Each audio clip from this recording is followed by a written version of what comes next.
So starting out, we have the ear flap, or otherwise known as the pinna. Plural, that would be pinnae. So starting with the external ear, we have the sound waves that enter in through conduction of the external ear, the pinnae. And as those sound waves travel into the ear, it goes through a tube. Now this tube is called the tympanum. And through the tympanum, it will go through the malleus, the incus, and the stapes. So as the sound travels through the tube into the malleus, incus, and stapes, there is a vibration. So after the stapes, there is what is called the paralymphatic cistern. Cistern means that it holds fluids. So this in mammals is technically the cochlea. So here from the stapes going in to the cochlea, we have the fenestra ovalis, or otherwise known as the oval window. And then we have a little area over here, also called the fenestra rotundum, or the round window. And so, overviewing the external to middle ear, we have sound waves entering in through the pinnae,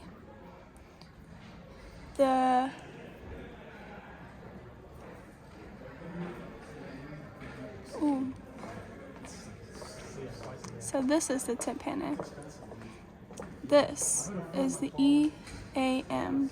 The EAM is the external auditory mediatus.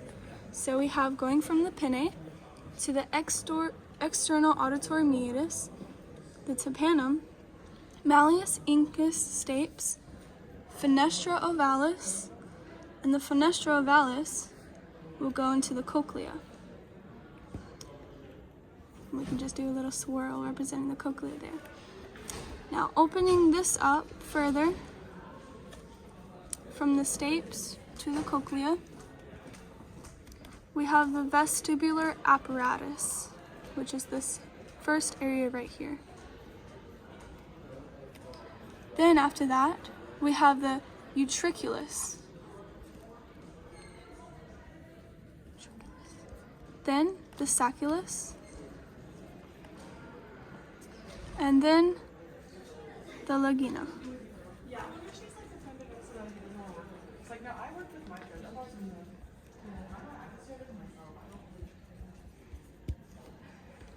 Now the lagina in mammals is extended as the cochlea.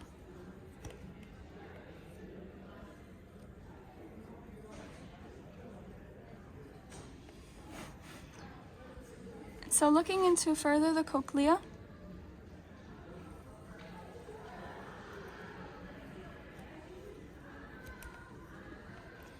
the frequencies within the cochlea we'll see up here low frequencies, and here we will have high frequencies.